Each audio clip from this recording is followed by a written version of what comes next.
Et salut c'est Zera, on se retrouve du coup aujourd'hui pour une vidéo bilan lecture top flop, hein, comme d'habitude, où je fais du titre que j'ai moins aimé au plus, tout simplement. Qu'est-ce que je voulais dire des trucs avant? Alors je retourne cette vidéo déjà, donc c'est pour ça si je me lance sur deux trois trucs, c'est que bah voilà, il faut que je me rappelle de ce que j'ai dit avant. Alors pour commencer, pour vous dire que maintenant on a une page Instagram donc de Zera Manga qui est gérée par moi et la chouchoute. Donc si vous voulez nous suivre, vous pouvez. Alors c'est surtout pour avoir un lien avec vous plus qu'autre chose parce que bah moi Instagram je suis pas hyper fan. Je suis que beaucoup les maisons d'édition et quelques autres copains youtubeurs, mais sinon je suis pas un grand fan d'Instagram. Donc, je poserai quelquefois quelques trucs, les coups de cœur, j'aimerais bien pouvoir faire ça, et puis quelques stories de temps en temps, de la vie quotidienne, quoi. Mais rien de bien méchant. Il y aura pas un post par jour, hein. S'il y en a déjà un par semaine, ça sera très bien. Donc voilà, c'est vraiment à tranquille. Donc, si vous voulez nous contacter ou quoi que ce soit, ça existe. Il y a aussi la chouchoute, elle par contre, qui est beaucoup plus présente, qui a aussi un compte Instagram où c'est parle de ses passions, qui est bah, les puzzles et aussi les livres, donc romans, BD, romans graphiques, manga, voilà. Donc si vous voulez aussi les rejoindre, si ce type de contenu peut vous plaire, n'hésitez pas. Du coup, on va parler de nouveautés. Il y en a, bah, nouveautés tome 1, il y en a 9. C'est plutôt des tomes découvertes, hein. Pas beaucoup, parce que bah, en fait, les nouveautés, les, ça m'intéresse pas. Ça m'intéresse pas, puisque j'ai lu, là déjà, il y en a trois, vous allez voir, qui sont dans ce que j'ai pas aimé. Bah, je sais pas, les titres qu'on nous propose ne sont pas spécialement bons et bah, je sais pas, il manque un truc. Il y a pas ce truc, il y a pas ce bon truc, bon shonen etc. Ou alors que je l'ai loupé, hein, ça c'est possible parce que vu que je peux pas tout acheter, il y a des trucs que je peux louper. Mais ouais, il y a cette année, je trouve qu'il y a un truc avec les nouveautés, c'est compliqué. Bah, c'est pour ça que je me rabats bah, sur les one shots et sur les intégrales, hein. Vu que j'ai changé un peu mon style aussi de lecture, les nouveautés, bah, je laisse un petit peu passer, que les gens donnent un peu plus d'avis, parce que bah, moi je me fais un peu avoir. Voilà. Donc on va commencer tout de suite avec ce que je n'ai pas aimé.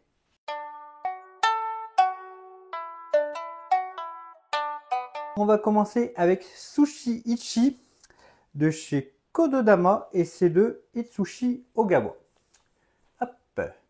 Donc c'est une série qui va parler de nourriture bien sûr et va parler de sushi à l'ère Edo. Donc l'ère Edo, c'est pour vous situer, c'est à peu près fin 1850, ouais voilà, fin 1800 et début 1900, 1870 je crois et 1930, un truc comme ça. Je sais plus exactement, hein, je dis peut-être une bêtise mais voilà, c'est dans cette période-là.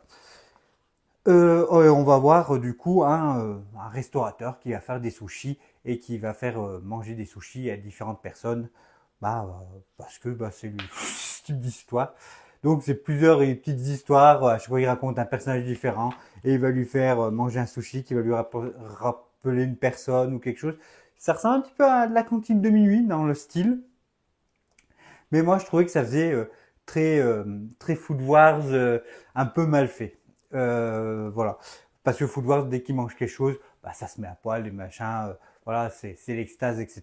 Bah là, c'est un peu le même délire.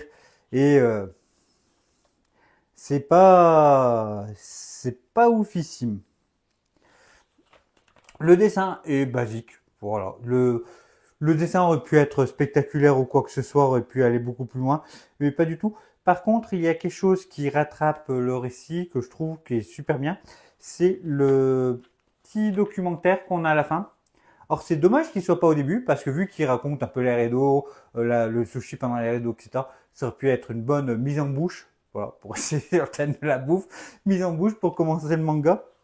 Donc si vous l'avez et que vous voulez essayer, bah commencez par ce qu'il y a à la fin, par le petit document à la fin qui explique tout, donc qui est super intéressant. Et voilà. Et du coup, bah, c'est pour ça qu'avec la chouchoute, moi et la chouchoute, on ne l'a pas particulièrement aimé, elle non plus, hein, parce que les personnages sont pas attachants, le style de dessin, bah, c'est sympa, mais c'est pas ouf. La traduction aussi, j'en ai pas parlé, qui est très bizarre parce qu'on a une traduction qui est très très notre vocabulaire, alors que ça se passe quand même un peu dans le passé. Donc ça aurait pu mériter un petit côté un petit peu plus moyenâgeux dans le texte, la façon de parler. Alors sans aller dans le cliché gourgandine ou machin, mais c'est un petit peu plus soutenu le langage. Et aussi le fait de mettre beaucoup de mots japonais compliqués pour pas grand chose. Par exemple, moi il y a un truc qui m'a un peu choqué, c'est pour le mot chocolat par exemple, qui te le mettent en japonais alors que sur la tablette c'est bien marqué chocolat dans le dessin. Si je trouvais que ça faisait compliqué pour pas grand chose. Voilà. Voilà le chocolat, qu'ils appellent ça chocorato. Compliqué pour pas grand chose, pour parler de la même chose. Voilà, c'est et beaucoup de trucs comme ça. Je prends l'exemple du chocolat, mais c'est beaucoup de choses comme ça. Donc voilà pour ce titre-là. On va passer maintenant à un deuxième titre qui est Sound of Vinyl. Donc c'est de Kyuchiro Kezuka chez Vega, chez leur collection Alpha. Alors en fait là on va voir plusieurs histoires sur la musique. Alors ça va être par exemple sur la radio, sur un album, un vinyle, d'où le titre, sur la musique en général, sur un groupe, sur les instruments. Voilà, il y a plein d'histoires comme ça, c'est plusieurs petites histoires courtes basées sur ça. Le dessin est très chouette, voilà. Et je voulais quand même le souligner que j'aime beaucoup le dessin, qui est assez sympa. Et pourquoi je n'ai pas aimé ce titre? C'est parce qu'en fait, ils vont raconter des choses qui sont vraiment passées. Par exemple, ils vont parler du Radio Caroline, mais pas en utilisant ces termes-là. Donc, Radio Caroline, pour ceux qui ne savent pas, c'est un bateau qui diffusait de la musique rock aux gorges de l'Angleterre ou américaine, je sais plus, parce que le rock à l'époque c'était le diable, etc. Donc c'était les radios un peu pirates. Ou par exemple qu'un groupe se perd en Inde, ça reprend les Beatles quand ils s'étaient perdus en Inde, voilà. Ça reprend des histoires vraies, mais en ne citant pas les histoires vraies, quoi. Et du coup, ça perd complètement son impact. Alors, quand tu ne sais pas, c'est pas grave. Mais par exemple, moi qui aime bien, quand c'est des musiques des mangas de musique comme ça et tout, j'aime me mettre de la musique. Mais par exemple, quand ils vont parler, qu'ils retrouvent un vinyle d'un pays et que le pays parle d'un pays qui n'existe pas, t'as envie de te dire, ah c'est con, j'aurais pu mettre la musique traditionnelle du pays en lisant mon manga, etc. Ça aurait pu être trop cool, me mettre dans l'ambiance du truc. Et du coup, moi, c'est ce que je n'ai pas aimé, c'est que tu rentres pas dedans en fait. C'est un monde imaginaire où il parle d'histoires vraies, mais sans en vraiment en parler. Et du coup, ça ne marche pas. Voilà mon avis pour ce titre-là. On continue avec ce que je n'ai pas aimé. Et oui, il y en a un peu. Quand je vous dis que les tomains m'ont un peu soufflé, c'est qu'il y en a un petit peu. Beast King and Medicinal Herb. Donc c'est il y a du monde, Tatsukazu Konda, de Asahi Sakano et de Momoshishi. Hop. Et c'est chez Doki Doki. Alors ce qui est bien, c'est que vu qu'on a trouvé en occasion le kit presse, c'est qu'on peut vous montrer des grandes images. Ça c'est cool. Le dessin, le dessin. Avant de parler du dessin, on va parler de l'histoire. Faisons les choses dans le bon sens, Zera. Donc on a ce personnage qui est en fait le roi démon des bêtes et il va en fait aller de donjon en donjon pour soigner des créatures. Et un jour, dans un de ces donjons, il va rencontrer une aventurière qui va être blessée par une de ces bêtes et il va lui dire, voilà, tu es en train de mourir, si tu veux que je te soigne, t'as qu'à m'accompagner pour soigner les bêtes, il faudra que tu m'obéisses. Bon, quand tu es en train de mourir, tu t'en fous un peu des conditions, des fois, tu as juste envie de vivre. Elle dit ok, et du coup, elles vont aller de donjon en donjon pour soigner des créatures, des dragons, des lions, des trucs comme ça. Le dessin qui est très cool, alors c'est pour ça aussi que j'étais un peu attiré, parce que le dessin il a une petite patte qui est vraiment super sympa. Hop. Voilà. Ça c'est bien du coup, les grandes fiches là. C'est vraiment de super qualité. Et ce que je n'ai pas aimé, c'est le récit qui est super lent. C'est un peu une copie de Frieren et en moins bien fait. Parce que Frieren, t'as ce côté, quand il y a de l'action, ça va plutôt vite. Voilà, tu vas avoir peut-être un chapitre d'action parce qu'ils vont se battre sur un monstre qui leur bloque le chemin. Mais ça va vite, c'est l'ambiance et tout. Mais là, c'est soigner des créatures. Les créatures, des fois, elles vont pas être bien contentes. Mais pour vous donner un exemple, dans Thomas, il soigne 3 bêtes, je crois. c'est que c'est long hein, pour juste un vétérinaire de fantasy, c'est un peu long pour ce que ça veut raconter. Donc voilà pourquoi j'ai pas aimé ce titre. Bah, comme un peu Sushi Ichi, c'est que ça veut imiter un autre manga, mais en le faisant moins bien. Et ça c'est dommage. Alors, je dis ça comme si c'était un vrai défaut, mais non, il y a des copies de manga qui sont super cool. Là, je pense à Bofuri, par exemple, comme ça, qui est une copie un peu de Sword Art Online, mais pas dans le même délire, et ça marche bien, et je préfère même Bofuri, moi, à Sword Art Online, alors que c'est carrément copié dessus, hein, où c'est des jeunes gens qui sont dans un jeu vidéo, et là, bah, au lieu que ça soit plus tragique, etc., là, c'est plus en mode fun, les développeurs, elle fait que des conneries, donc les développeurs sont complètement fous. Voilà. Il peut y avoir des bonnes copies, hein. Je suis sûr qu'il y en a plein d'autres, il faudrait que je regarde autour dans nos bibliothèques. Mais il y a des trucs qui sont bien, hein. C'est pour ça que j'essaye. Dès qu'il y a des trucs qui peut me plaire, j'essaye. Par exemple, il y a eu beaucoup aussi récemment avec les carnets de l'apothicaire, où il y a eu beaucoup de trucs aussi comme ça aussi. Donc voilà, ça existe. Il y a des trucs bien, des trucs pas bien. Faut essayer. C'est comme tout.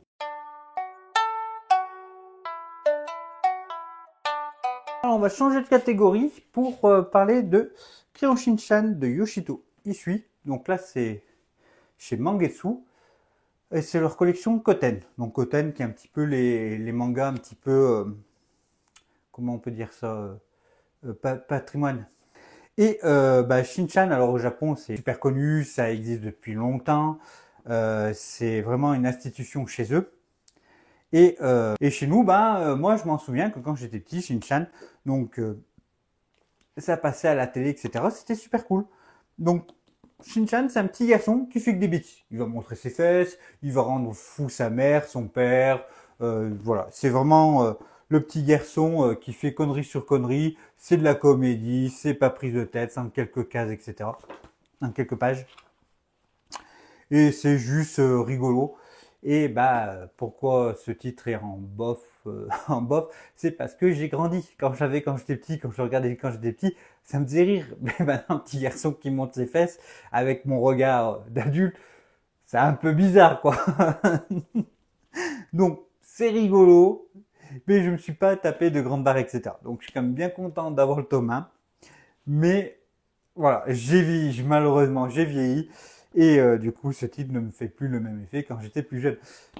Mais bon, bah, c'est ça aussi de grandir, hein. Mais du coup, maintenant, j'apprécie d'autres titres qui sont un peu plus adultes.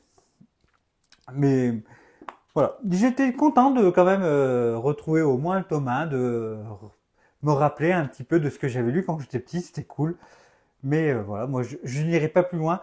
Mais je garderai au moins le tome 1. Et je ferai pareil aussi pour Doraemon et Makoto-chan. Parce que bah, c'est des titres un peu de patrimoine aussi du Japon en jeunesse.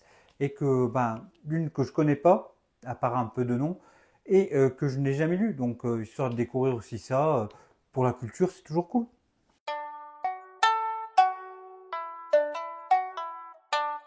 On va passer dans la catégorie bien avec Kingdom de Yusuiza Hara. Yusuiza Hara. Oui, je me trompe pas. Donc on a une jolie édition avec leur Deluxe chez Mehan qu'ils ont fait. Donc une Toc Toc signée, hein, une très belle édition. Euh, la jaquette, alors c'est personnel, hein. La jaquette je suis pas spécialement fan, mais ça c'est juste personnel. Mais je préfère mieux ce qu'il y a en dessous. Voilà. Alors Kingdom, de quoi ça parle? Kingdom, en fait, on va être dans la Chine et ça va être comment la Chine a été réunie. C'est la réunification des 7 royaumes, qui est le récit chinois de comment la Chine est devenue bah, ce qu'elle est maintenant, tout simplement. Et ça va expliquer ça, bon, bien sûr, romancé.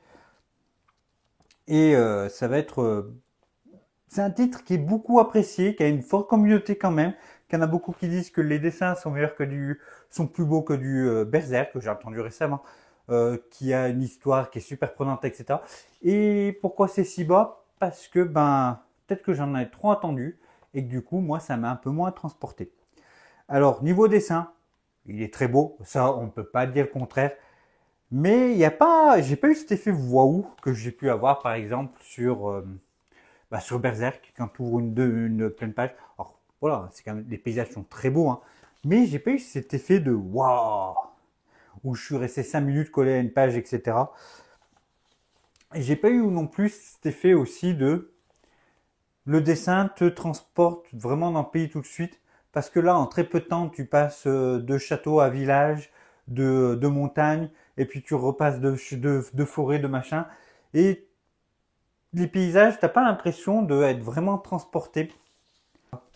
Alors là, on voit un petit peu de forêt, là, par exemple sur cette page, on voit un petit peu de forêt, mais après cette discussion et tout, il n'y a plus d'arbres derrière et tout. Donc, il y a un peu cet effet de arrière-plan pour des grandes pages et tout, ça y est, mais dès qu'il y a de la discussion, bah, ça veut moins, etc. C'est particulier. Moi, c'est un truc qui m'a fait, qui m'a un peu tilté, mais voilà. Après, les dessins sont quand même assez sympas. Mais j'ai pas eu ce truc encore wow. C'est pour ça, hein, j'ai lu que les deux premiers tomes de ce format-là, donc les 4 premiers tomes en simple. Donc, j'ai encore de quoi lire. Et le récit, qu'est-ce que c'est lent. Oh là là là là. Alors ça, c'est un truc, je pensais vraiment que ça allait être aller beaucoup plus rapidement parce que c'est quand même long, hein, la réunification des 7 royaumes. Donc je me disais que ça allait quand même aller assez vite. Là, en 4 tomes, du coup 4 tomes simples, en 2 tomes de luxe, on est juste au début, juste à la fin, ouais, au milieu du coup d'état, quoi. Il y a eu un coup d'état entre deux personnages, dans un royaume, et t'es juste à la fin de ça, tu fais, qu'est-ce que ça raconte en 73 tomes? C'est que, est-ce qu'il y a déjà eu la réunification de certains royaumes, etc. C'est qu'il faut que ça... Sinon, t'en as pour 300 tomes, hein. Je veux pas être méchant, mais c'est lent, hein. C'est vraiment très lent, hein. Et c'est ce qui m'a fait un peu sortir aussi du récit.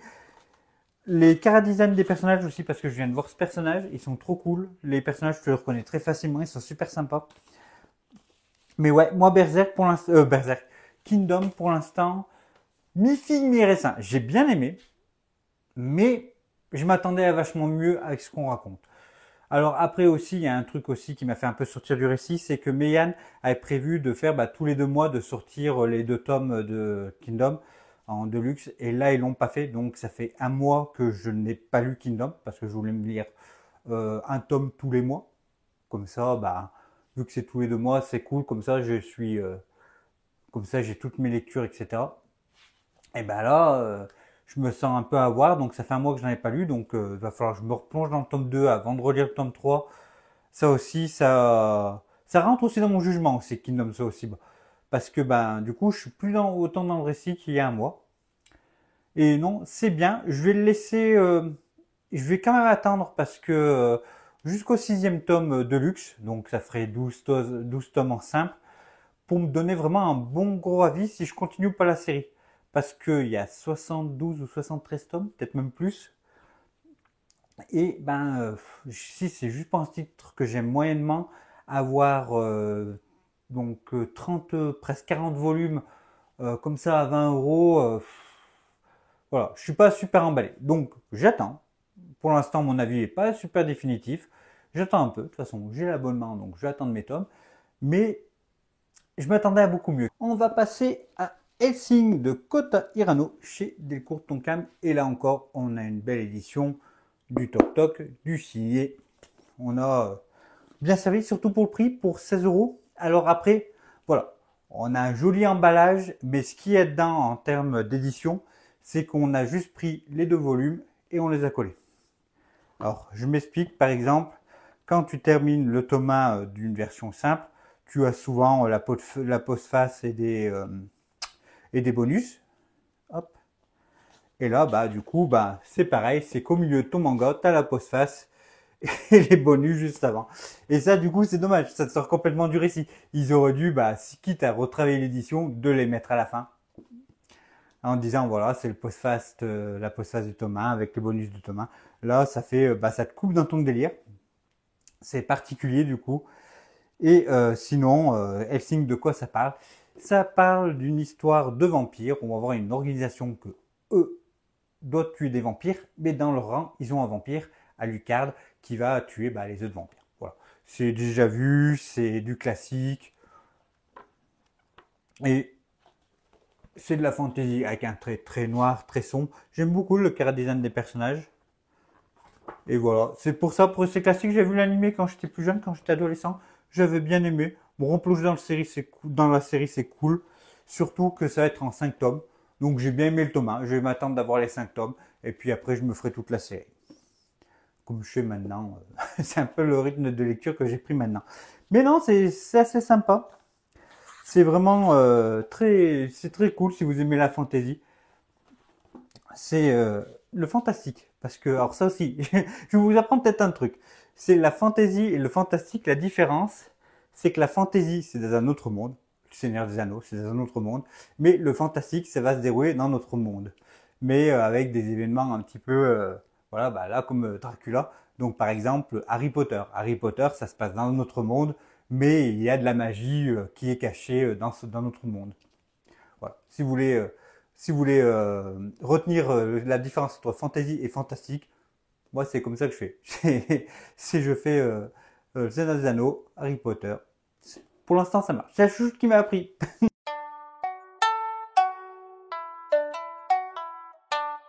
On va passer du coup aux titres que j'ai beaucoup aimés, donc les très bons titres, ce que j'ai vraiment adoré. Et on va commencer avec Tsutomu Nie, avec Tower Dungeon chez Glénat, avec une jolie édition avec du faux cuir en toc-toc. Donc l'édition, bah, tant que je suis dessus, on va en parler un petit peu. Alors c'est ce qu'ils appellent celle-là, c'est la version collector. Parce qu'ils ont sorti la version simple, normale. Et en parallèle, ils ont sorti cette version. Et on a vu que pour le tome 2, il devrait y avoir pareil. Alors tome 3, j'ai pas vérifié, mais j'espère, parce que ça serait cool d'avoir toute la série. Bah, tu peux choisir entre la version simple et la version collector. Et tu mets, bah, suivant ton budget, si tu as envie de mettre plus, mettre moins, si tu as plus d'affection à la série. Tu peux tâcher juste le premier, histoire de dire, bah voilà, hein, j'ai mon premier collector, puis après je vais pas mettre tout le même prix, etc. Dans les autres. Donc ça, c'est une bonne idée, je trouve, de la part de Glénat. Donc je tiens à souligner. Autre chose, le papier n'est pas le même entre la version collector et la version simple. La version collector a un papier un petit peu plus granuleux, un petit peu plus, qui fait un peu plus ancien au toucher, qui est sympa. J'ai été vérifié, c'est en librairie. Le frère a dû me prendre pour un fou à prendre les 2 tomes à côté, de les caresser comme ça. Mais voilà, je teste pour vous. Hein. Non, c'était aussi pour ma culture, pour savoir s'il y avait vraiment une différence ou pas. Et du coup, bah, de quoi parle Tower Dungeon? On va avoir une princesse qui est dans son donjon. Et il va falloir capturer par un méchant démon et il va falloir la délivrer. C'est classique, c'est le scénario de Shrek, c'est de la fantasy super classique. Et on va voir un paysan qui va la livrer, pas un ogre. Voilà. Et du coup, on a vraiment ce dessin de Nier, hein, qui est connu vraiment pour de la science-fiction, avec ce gigantisme qu'il a l'habitude de faire dans de la fantasy. Et ce dessin, il est incroyable. Il faudrait que je trouve des pages où il fait vraiment ce côté hein, vraiment immense, vraiment gigantisme des décors. Voilà, celle-là, elle représente bien ce que je veux dire. Là, on voit les personnages tout petits et c'est trop. Et même avec son talent pour reprendre des monstres simples du bestiaire de fantasy, les reprendre un petit peu comment on appelle ça, en mode niais, c'est énorme. Là, devinez cette créature ce que c'est. Et ben ça, c'est un blob, un slime que tu peux retrouver dans les jeux vidéo RPG, etc.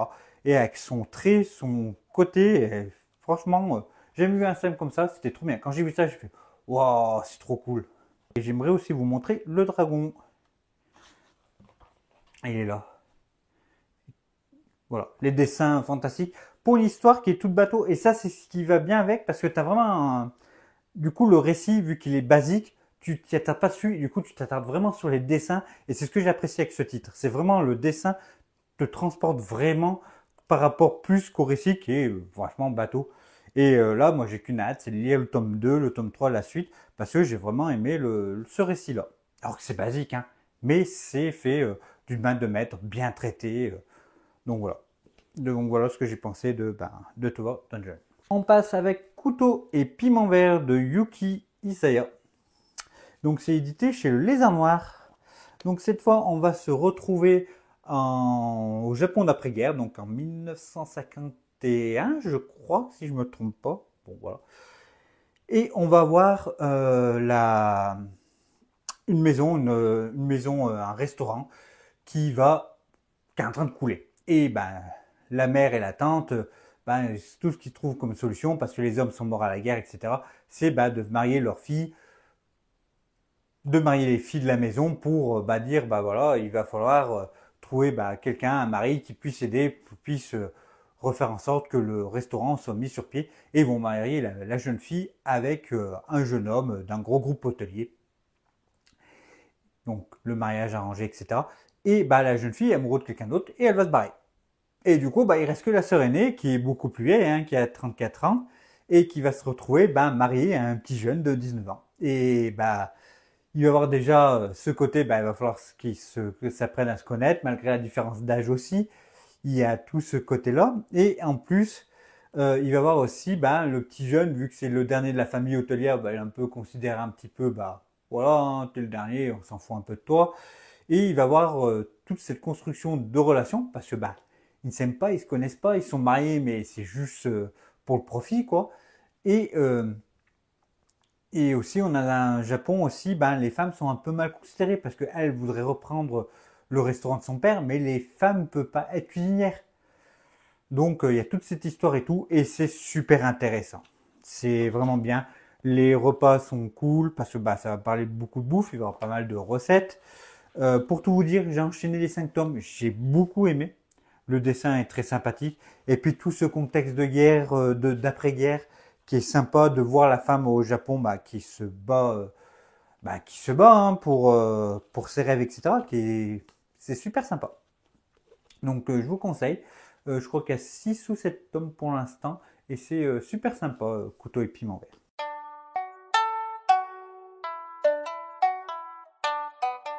On passe maintenant au coup de cœur avec Brave Stories de Kaoru Mori. Donc, Brave Stories, ça va être histoire de mariage, comme c'est dit dans le titre. On va voir des histoires d'amour beaucoup, hein. Ça va être des jeunes mariés, des vieux mariés. On va voir des gens qui vont se marier dans le récit. On va avoir des gens célibataires qui vont connaître l'amour. Puis ça va pas marcher, etc. Donc, tu as plein d'histoires comme ça autour de l'amour, du mariage. Et on va être en 1800. Et dans l'Asie centrale. Donc l'Asie centrale, plus côté Ouzbékistan, etc. Donc il montre, hein, de toute façon il y a une carte à un moment, et il montre ça. Et voilà. Et c'est un monde que je ne connais pas, que la culture là-bas, j'y connais pas grand-chose. Et découvrir ça avec ce récit et ce dessin, c'est incroyable. Le dessin est tellement beau. Hop, je vous montrer d'autres planches. Et les personnages sont attachants, il y a plein de côtés, plein de détails. Alors je vais beaucoup rester sur le dessin car c'est la partie, c'est vraiment le point fort du manga. Et si vous êtes intéressé par ce titre, parce que ce titre il a été beaucoup apprécié par moi, mais la chouchoute l'a mis dans ses meilleurs mangas, elle a adoré. Là elle va sûrement se prendre la suite, parce que là on a lu jusqu'au tome 5. Et là, elle attend juste d'avoir des sous pour se prendre un petit peu plus de tomes. Mais je vous conseille, si vous voulez acheter, vous n'êtes pas trop sûr, vous dites, ouais, je sais pas si ça va me plaire et tout. Il n'y a pas longtemps, c'est encore trouvable sur Internet. Il y avait les tomes 1 et tome 2 à 3 euros. Donc vous achetez le tome 1 à 3 euros, le tome 2 à 3 euros. En version simple, hein, donc du coup en version comme ça. Et si vous aimez, si vous appréciez l'histoire et que le dessin vous plaît et tout, partez sur la version latitude. Alors vous aurez perdu 10 euros à cause de moi, mais après vous me remercierez parce que le dessin à découvrir dans ce grand format, c'est incroyable parce qu'il y a toutes les broderies avec les détails et tout. Toutes les broderies qu'on voit et tout. Et c'est beaucoup ça. En fait, vu que dans cette culture, il va y avoir beaucoup de sculptures, de choses comme ça et tout, il y a énormément de détails. D'ailleurs, il y a un tome qui sort tous les 1 an et demi, 2 ans, parce que le dessin, il est costaud, mine de rien. Et c'est chouette. Franchement, vous me remercierez de pouvoir lire Brave Stories dans ce format-là. C'est vraiment très beau. Et nous, on a adoré. C'est du tranche de vie classique, mais je sais pas, t'es transporté dans une autre contrée et tout. Il y a l'ambiance qui fait... c'est trop bien. Voilà. Nous, on a adoré. Hein. On est deux à avoir adoré à la maison. Donc, on peut que vous conseiller ce titre. Même dans les découvertes, on a quand même des bonnes découvertes. J'étais un peu aigri au début de la vidéo, mais on a quand même des bons trucs. J'espère que la vidéo vous a plu. Du coup, si vous voulez continuer à discuter de vos passions, de manga, etc. avec nous, il y a le Discord, il y a les Instagram maintenant, que ce soit moi pour plus les mangas, donc Zera Manga pour plus les mangas, ou la chouchoute de puzzle, etc. si vous êtes intéressé. Et c'est surtout, en fait, j'en fais beaucoup de la promo de ça, des Discord, etc. C'est parce que j'adore parler avec vous. Vous êtes aussi super intéressant, c'est super sympa. Sur le Discord, par exemple, on a fait il y a pas longtemps, pour l'été, on a organisé un bingo. Donc, c'est pour vider nos pales, histoire des cases à cocher de ce qu'on a lu et dire, voilà, ça, en jouant ensemble, on diminue nos pages, on se donne des conseils sur des mangas qu'on voit parler, demande à d'autres s'ils en ont parlé, etc. C'est super intéressant, donc n'hésitez pas, même si vous parlez avec moi, du coup avec Instagram et tout, donc voilà, c'est tout. On fait toutes les choses bien pour avoir des contacts entre nous, parce que c'est vraiment ce que je préfère avec YouTube, hein, c'est vraiment avoir des contacts, parce que mine de rien, les vidéos, moi je parle, vous me répondez, mais je vous réponds derrière en commentaire, mais il n'y a pas de vrai échange. Et ça je suis pas fan, voilà. Mais laissez des commentaires, hein, ça nous permet ça nous permet d'avoir mes référencements, hein. Même vous mettez un smiley, moi ça me va très bien. Mais, mais voilà, c'est compliqué les commentaires YouTube, donc n'hésitez pas, Instagram, Discord et tout, c'est trop cool. Voilà. J'espère que la vidéo vous a plu. On se retrouve du coup bientôt pour une prochaine. Je vous dis à bientôt. La bise!